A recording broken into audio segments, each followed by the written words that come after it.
Улаанбархай өвчний нийт 14 тохиолдол бүртгэгдээд байсан. За тэгвэл өнгөрсөн шөнө нийслэлээс 1 тохиолдол, мөн хөдөө орон нутгаас ирсэн 12 хүүхдийн сорьцоос 3 тохиолдол батлагджээ.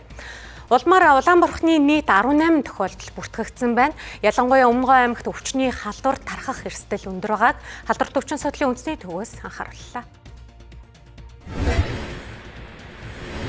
Өнгөрсөн 7 хоногт бас менингитийн 1 тохиолдол бас халдвар төвчин судлалын үндэсний төвд тусгаарлагдж байгаа батлагдсан. За тэгэхээр энэ бас хүүхдийн манд бас биеийн байдал бол хүндөвтөр байна.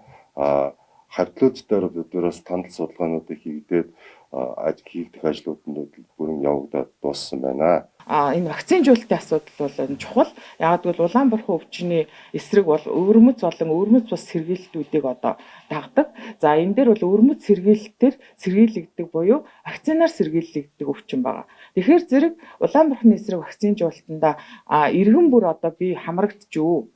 За мөн Улаанбарханаар одоо өвдөж гэдгээ одоо өөрсдөө тодруулаад хэрвээ өвдөөгүй эсвэл одоо өвдсөн эсхээ мэдэхгүй мөн одоо вакцинд хамрагдсан эсхээ мэдэхгүй мөн хамрагдаагүй байх юм бол одоо яаралтай хамрагдах шаардлагатай.